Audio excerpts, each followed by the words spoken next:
Así como existe gente que crea sin parar, existe la imparable camioneta Ford Maverick que no deja de ganar.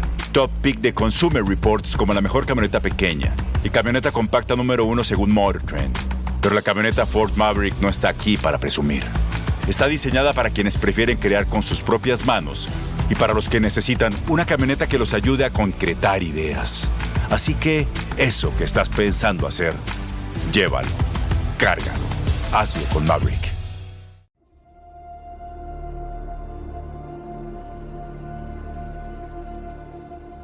La luna deslumbrante asoma entre los árboles. La oscuridad de la noche lo inunda todo y una tenue niebla comienza a aparecer. Adéntrate en el bosque, busca el árbol viejo, siéntate a su lado. Ponte cómodo, cierra los ojos y escucha la historia que traen hasta ti las criaturas de la noche. Bienvenidos. Estos son los cuentos del bosque oscuro.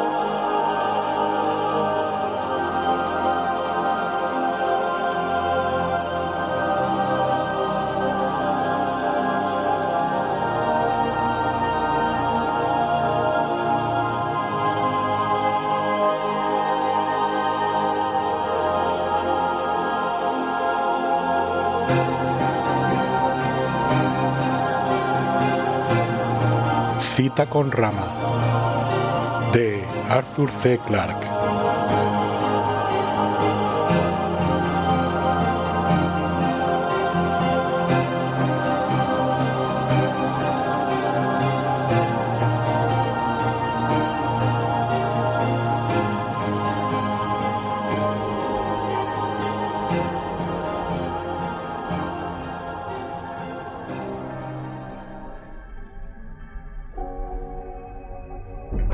Capítulo 34. Su Excelencia lamenta. Como todos ustedes ya sabrán, caballeros, dijo el embajador de Marte, desde nuestra última reunión han sucedido muchas cosas. En esta ocasión tenemos mucho que discutir y que decidir. Por lo tanto, lamento particularmente que nuestro distinguido colega de Mercurio no se encuentre aquí. Esta última afirmación no respondía del todo a la verdad. El doctor Bose no lamentaba, ni en particular ni de ningún otro modo, la ausencia del mercuriano. Habría sido más cierto afirmar que eso le preocupaba.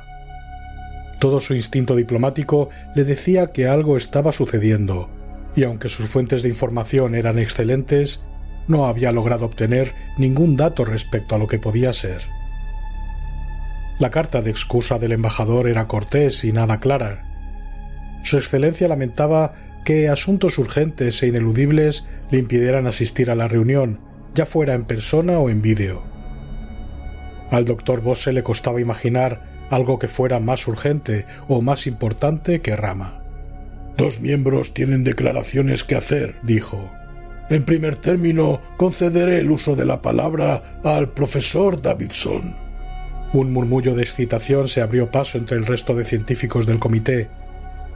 La mayoría de ellos tenía la impresión de que el astrónomo, cuyo punto de vista cósmico era de sobra conocido, no era el hombre apropiado para presidir el Consejo Consultivo del Espacio. En ocasiones el profesor Davidson daba la impresión de que creyera que las actividades de la vida inteligente no eran más que una incongruencia desafortunada en un universo majestuoso de estrellas y galaxias, y que era mala educación atenderlas demasiado. Eso no había contribuido a que gozara de demasiada popularidad entre exobiólogos, como el doctor Pereira, que sostenía el punto de vista exactamente opuesto. Para ellos, la única finalidad del universo era la producción de inteligencia, y eran capaces de expresarse con desdén sobre los fenómenos puramente astronómicos. Simple materia inerte era una de sus frases favoritas. Señor embajador, comenzó el científico, he estado analizando el curioso comportamiento de Rama durante los últimos días y me gustaría exponer mis conclusiones. Algunas son sobrecogedoras. El doctor Pereira pareció sorprendido y luego complacido. Aprobaba con vehemencia cualquier cosa que fuera capaz de sobresaltar o alterar de alguna forma al profesor Davidson. En primer término, se produjo una notable serie de sucesos cuando ese joven oficial voló sobre el hemisferio sur. Las descargas eléctricas en sí mismas, aunque espectaculares, carecen de importancia. Es fácil demostrar que contenían relativamente poca energía, pero coincidieron con un cambio en la velocidad de rotación de Rama y en su posición, esto es, un cambio en su orientación en el espacio. Eso debió implicar una enorme cantidad de energía.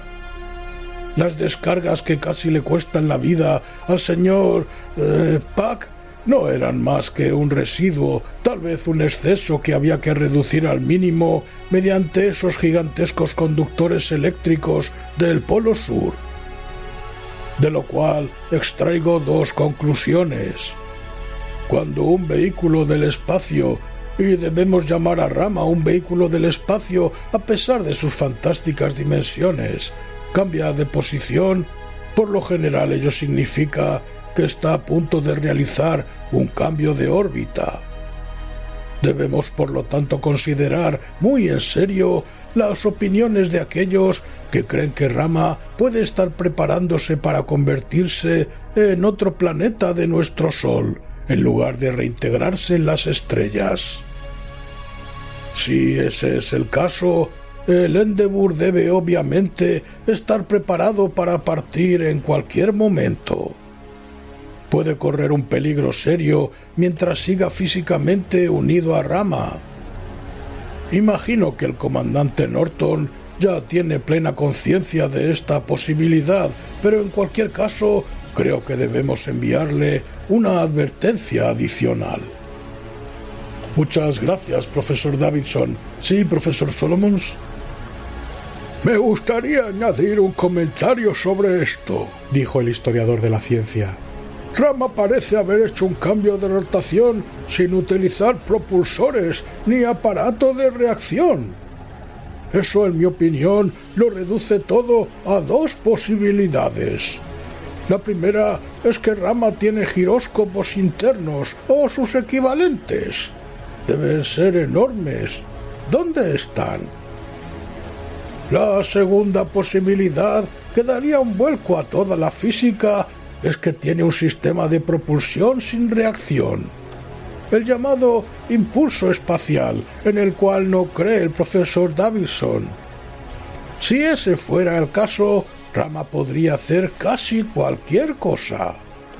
Y nosotros estaremos totalmente incapacitados para prever su comportamiento, aun en un simple plano físico. Los diplomáticos estaban visiblemente desconcertados por aquel intercambio, y el astrónomo se negó a recoger el guante. Ya se había arriesgado bastante en un solo día. Seguiré siendo fiel a las leyes de la física si a ustedes no les importa, hasta que me vea obligado a renunciar a ellas, añadió Solomons. Si no hemos descubierto giróscopos en Rama, es porque no hemos buscado bien o en el lugar adecuado. Bose se dio cuenta de que Pereira se estaba impacientando. En circunstancias normales, el exobiólogo se hubiera alegrado tanto como el que más de entregarse a especulaciones. Pero ahora, por primera vez, poseía hechos concretos. Su ciencia, tanto tiempo empobrecida, se había enriquecido de la noche a la mañana. Muy bien. Si no hay más comentarios, sé que el doctor Pereira posee información importante. Gracias, señor embajador. Como todos han visto, hemos obtenido por fin un ejemplar de una forma de vida de Rama y hemos observado varias otras de cerca. La comandante médico Ernst, oficial del Endeavour, envió un informe completo del ser con forma de araña cuya disección y análisis realizó.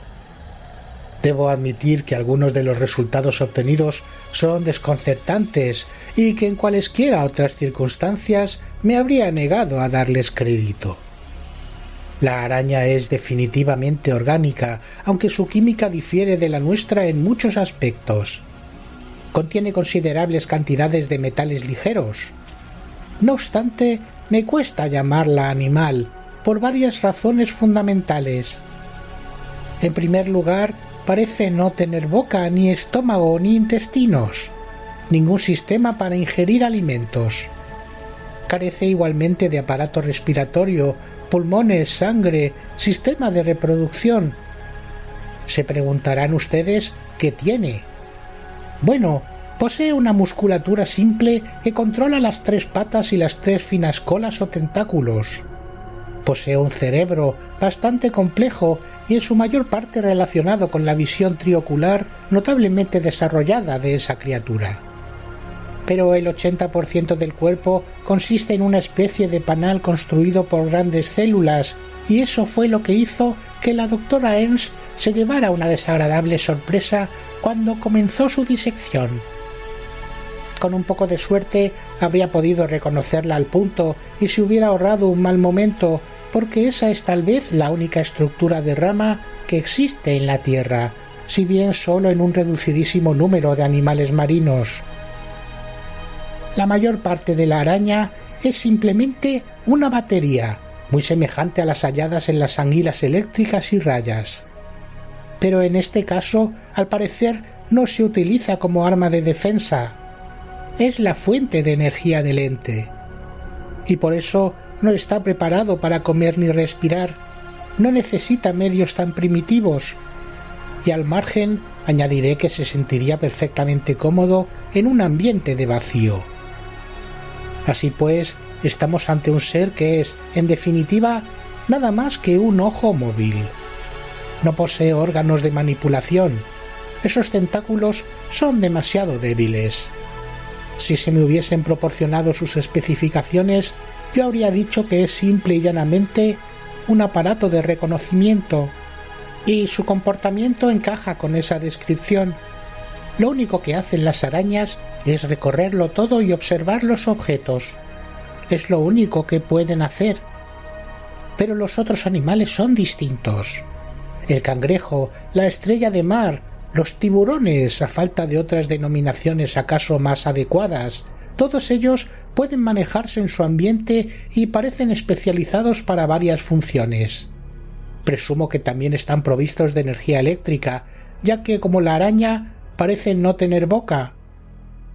Estoy seguro de que todos ustedes apreciarán los problemas biológicos que plantea cuanto se acaba de exponer. ¿Pueden esos seres evolucionar de forma natural? Yo no lo creo. Parecen haber sido diseñados como máquinas para realizar tareas específicas. Si tuviese que describirlos, diría que son robots biológicos, algo que no tiene parangón con nada en la Tierra. Si Rama es una nave espacial, tal vez ellos formen parte de su tripulación. En cuanto a cómo nacen o son creados, no puedo decir nada, pero apostaría a que la respuesta está allá, en Nueva York. Si el comandante Norton y sus hombres pueden esperar el tiempo suficiente, es posible que se encuentren con criaturas cada vez más complejas y de comportamiento imprevisible. En alguna parte, en algún momento, tal vez tropiecen con los propios ramanes, los verdaderos hacedores de ese mundo. Y cuando eso ocurra, caballeros, ya no habrá dudas al respecto. Capítulo 35. Entrega especial. El comandante Norton dormía profundamente cuando su intercomunicador personal le arrancó de un sueño feliz. Soñaba que estaba de vacaciones con su familia en Marte y que volaban sobre la impresionante cumbre nevada del pico de Nix Olímpica, el más grande volcán del sistema solar. La pequeña Billy estaba diciéndole algo. Ahora ya nunca sabría de qué se trataba. El sueño se desvaneció.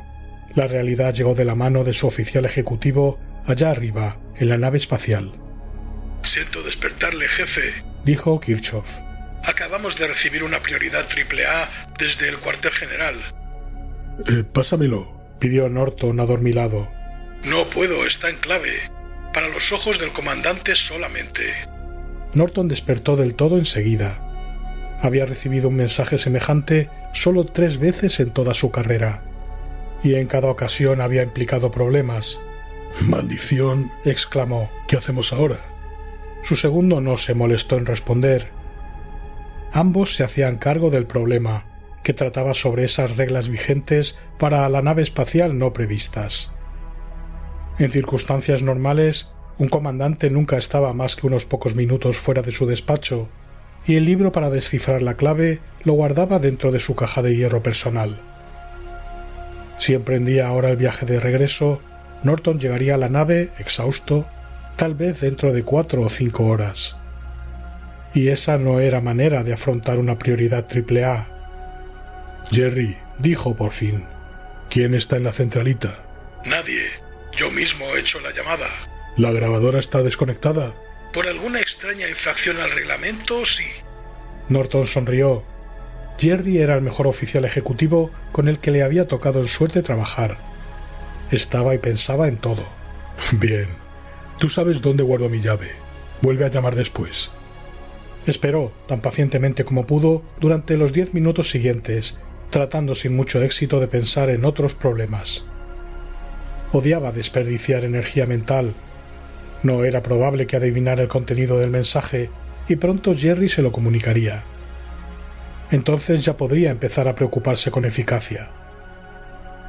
Cuando Kirchhoff volvió a llamarle, se hizo evidente que hablaba bajo una gran tensión. «No es en realidad urgente, jefe. 1 hora no importará gran cosa. Pero prefiero evitar la radio. Se lo enviaré con un mensajero». «¿Pero por qué?» «Oh, está bien. Confío en tu criterio. ¿Quién atravesará los pasajes y cerraduras aéreas?» «Iré yo mismo. Le llamaré cuando llegue al cubo». «Lo cual deja a Laura a cargo de la nave». «A lo sumo por 1 hora. Regresaré de inmediato». «Para el registro, tú nunca abandonaste la nave. ¿Has despertado a Laura?» «Sí, y está encantada de que se le ofrezca la oportunidad».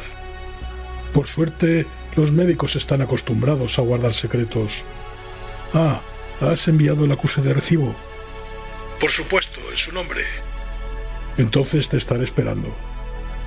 Un oficial médico no poseía los conocimientos especializados necesarios para actuar como capitán, así como no se podía esperar de un capitán de nave espacial que pudiera hacer una intervención quirúrgica. Ambos cargos fueron intercambiados con éxito alguna vez en casos de emergencia, pero el procedimiento no se recomendaba. De todas maneras, aquella misma noche el reglamento ya había sido quebrantado una vez. Ahora era imposible eludir las especulaciones ansiosas. «No es en realidad urgente, pero prefiero evitar la radio», había dicho Jerry. Una cosa era cierta: el comandante no iba a dormir mucho más esa noche. Capítulo 36.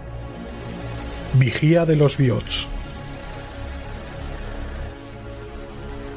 El sargento Peter Rousseau sabía por qué se había ofrecido como voluntario para aquel trabajo. En muchos sentidos suponía la realización de un sueño infantil. Los telescopios empezaron a fascinarlo desde que tenía 6 o 7 años, y la mayor parte de su adolescencia la había pasado coleccionando lentes de todas formas y tamaños.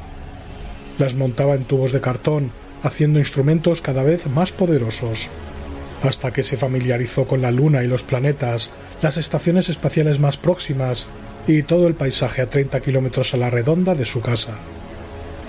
En este sentido, había nacido en un lugar privilegiado, entre las montañas de Colorado.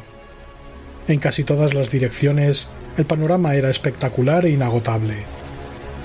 Pasaba las horas explorando, sin moverse de su casa, las cumbres que todos los años se cobraban su cuota de escaladores imprudentes. Aunque había visto mucho, imaginaba aún más. Le gustaba pensar que sobre cada cresta de roca, fuera del alcance de su telescopio, había reinos mágicos llenos de criaturas maravillosas. y así durante años evitó visitar los lugares que sus lentes le aproximaban, porque sabía que la realidad no estaría a la altura del sueño. Ahora, en el eje central de Rama, estaba contemplando maravillas que sobrepasaban las fantasías más disparatadas de su juventud. Un mundo entero se extendía ante él, un mundo pequeño en verdad. Sin embargo, uno podía pasarse una vida explorando 4.000 kilómetros cuadrados, aunque no hubiera vida en ellos y aunque jamás cambiaran. Pero ahora la vida, con sus infinitas posibilidades, había irrumpido en Rama. Si los robots biológicos no eran criaturas vivientes, eran sin duda muy buenas imitaciones. Nadie sabía a ciencia cierta a quién correspondía la invención del término biot. Pareció entrar en uso instantáneamente por una especie de generación espontánea. Desde su posición ventajosa en el cubo, Rousseau era vigía en jefe de los biots, y estaba empezando, así lo creía al menos, a comprender algo de sus esquemas de comportamiento. Las arañas eran sensores móviles que utilizaban la visión y probablemente el tacto para examinar el interior de Rama en toda su extensión. En algún momento había habido miles de ellas corriendo de un lado para otro a tremenda velocidad, pero en menos de 2 días la mayoría había desaparecido. Ahora resultaba inusitado ver siquiera una.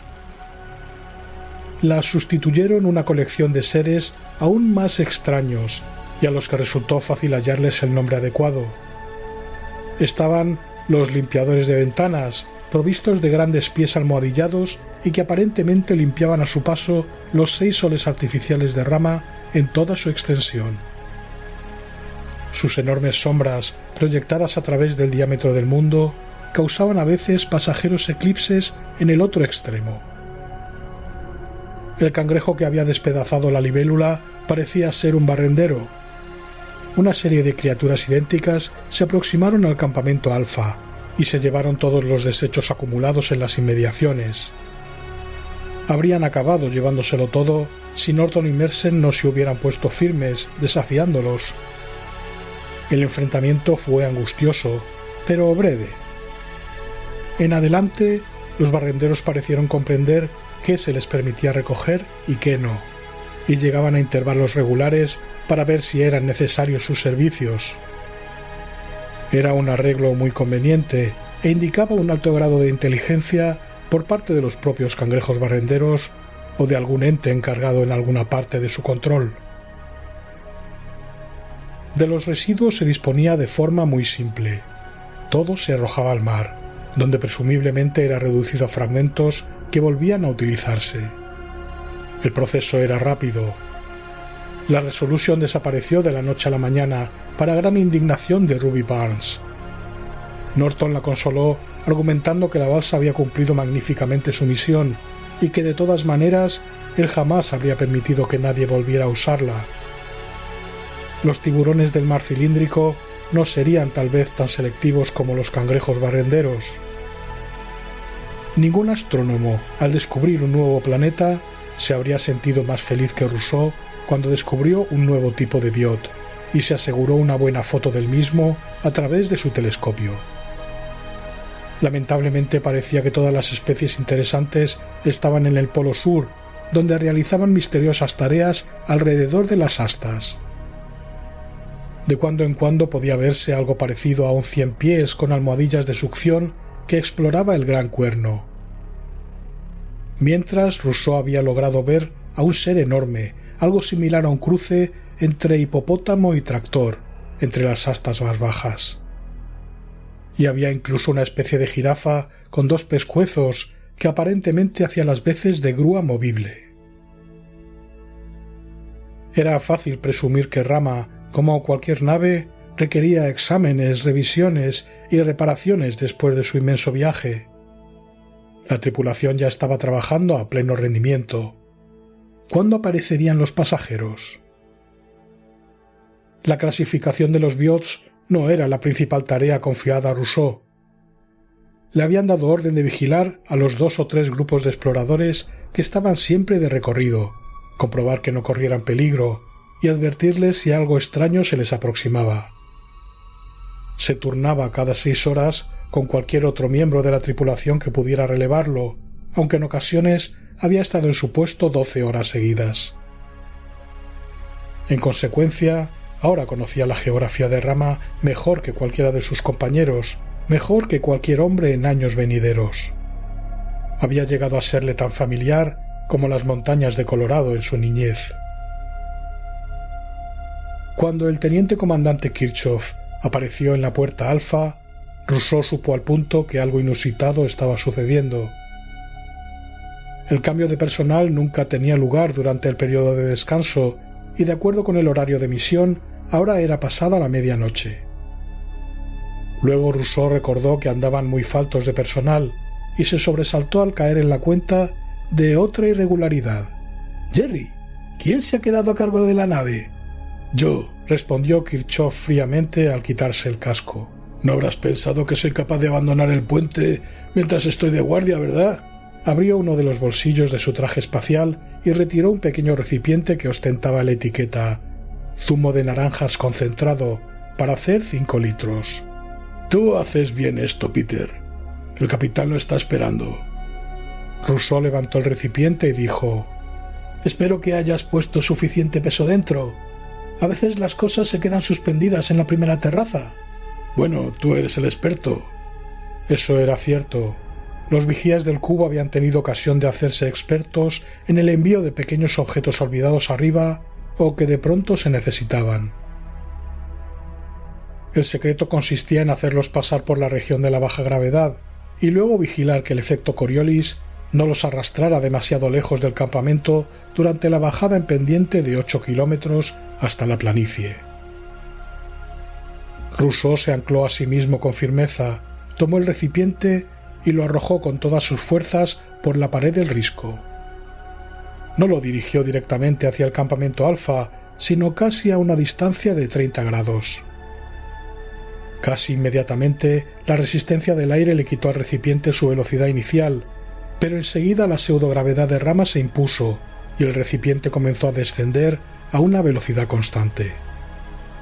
Chocó una vez cerca de la base de la escala y rebotó con un movimiento de cámara lenta.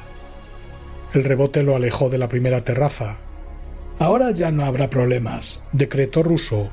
«¿Quieres hacer una apuesta?» «No», fue la pronta respuesta de Jerry. «Tú te sabes los trucos».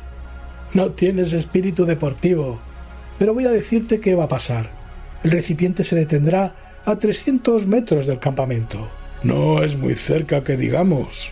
«Puedes intentar hacerlo tú en cualquier momento. Una vez vi a Joe errar un par de kilómetros. El recipiente ya no rebotaba. La gravedad era ahora bastante fuerte como para mantenerlo casi pegado a la cara curvada de la cúpula norte. Al llegar a la segunda terraza, rodaba a unos 20 o 30 kilómetros por hora, casi el máximo de velocidad permitido por la fricción. «Ahora tendremos que esperar», dijo Rousseau sentándose frente al telescopio, para seguir el rastro al recipiente mensajero. «Llegará dentro de unos 10 minutos». «Ah, ahí tenemos al jefe». Me he acostumbrado a reconocer a la gente desde este ángulo. Ahora el jefe levanta la cabeza y mira hacia nosotros. «Creo que ese telescopio te da una sensación de poder». «Oh, ya lo creo que sí. Soy la única persona que sabe todo lo que está pasando en Rama. Por lo menos», añadió lastimeramente mientras dirigía una mirada de reproche a Kirchhoff, «creía que lo era». «Si te hace más feliz, el jefe ha descubierto que se ha quedado sin dentífrico y me ha ordenado que se lo lleve».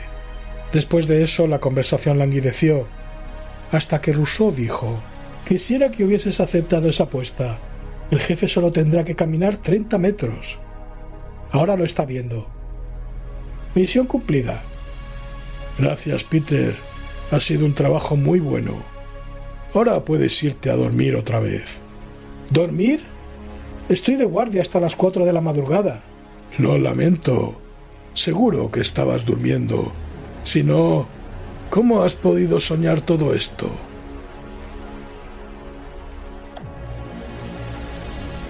Cuartel General Vigilancia del Espacio.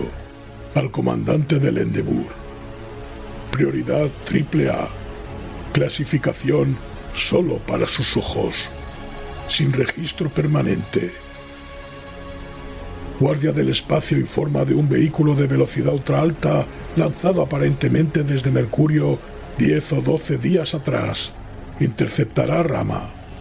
Si no se produce cambio de órbita, se predice llegada fecha 322 días, 15 horas.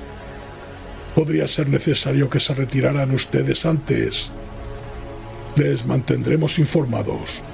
Comando en jefe. Norton leyó el mensaje media docena de veces para memorizar la fecha. Era muy difícil llevar la cuenta del tiempo en Rama.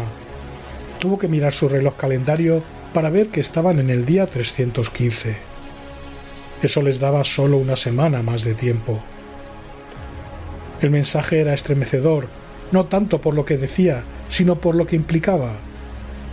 Los mercurianos habían lanzado un vehículo espacial clandestino, lo cual constituía en sí mismo una violación a las leyes del espacio. La conclusión era obvia. El vehículo en cuestión solo podía ser un misil. ¿Pero por qué? Era inconcebible, bueno, casi inconcebible, que Mercurio se arriesgara a poner en peligro al Endeavour. Así que, presumiblemente, no tardaría en avisarle con la suficiente antelación. En una emergencia podría abandonar Rama en pocas horas, aunque solo lo haría, y después de expresar su protesta más contundente, en obediencia a las órdenes directas del comando en jefe. Lenta y pensativamente se encaminó hasta el improvisado complejo de supervivencia y dejó caer el mensaje en uno de los sanitarios eléctricos. El resplandor brillante de la luz láser, asomado por un intersticio bajo la tapa, le confirmó que las exigencias de la seguridad estaban satisfechas. Lástima, se dijo, que no fuera posible disponer de todos los problemas en forma tan expeditiva e higiénica.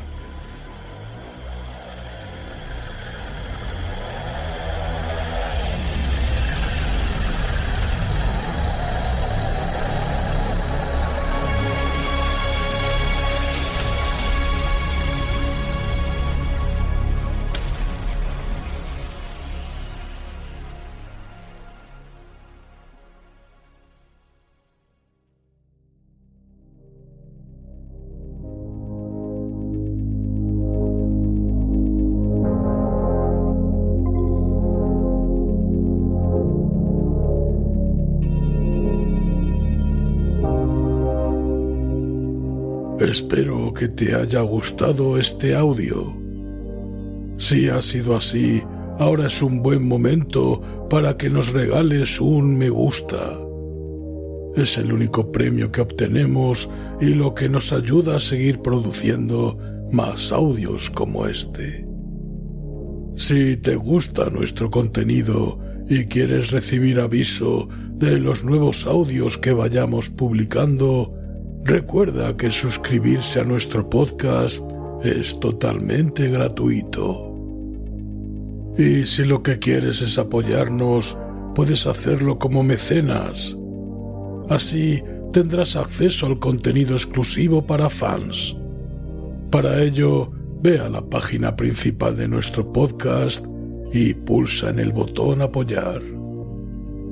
Desde Cuentos del Bosque Oscuro, muchas gracias y que disfrutes de unas delirantes pesadillas.